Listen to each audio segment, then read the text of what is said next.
สวัสดีค่ะรักเธอนิรันดร์เชิญมาดูกันนะคะ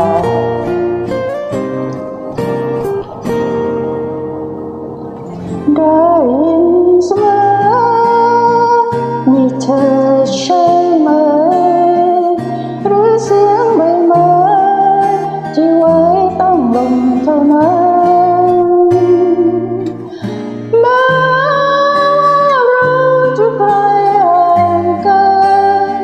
แต่ในใจนั้นเราคิดถึงกันเสมอจะนานแค่ไหนที่ในมุมนี้ทุกวินาทีฉันยังคอยเฝ้า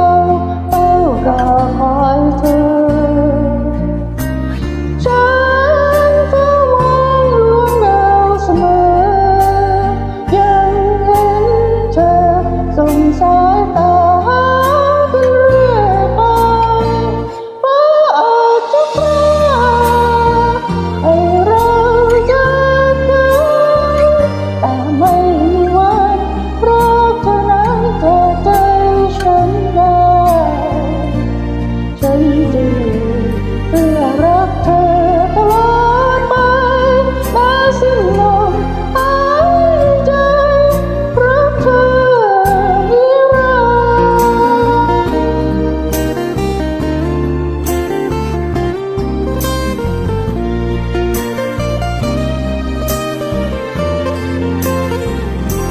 มันแค่ไหน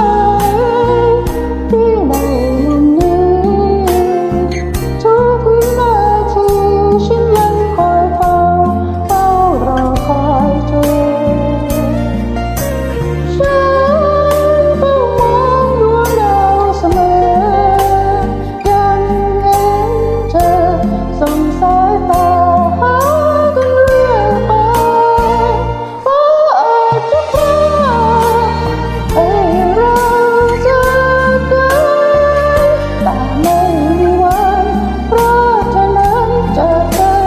ฉันได้ฉันจะอยู่เพื่อรักเธอตลอดไปแม้สิ้นลมหายใจรักเธอนิรันดร์ฉันจะอยู่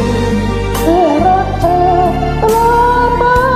แม้สิ้นลมหายใจรักเธอ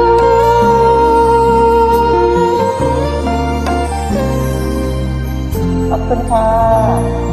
รักแค่ค่ะ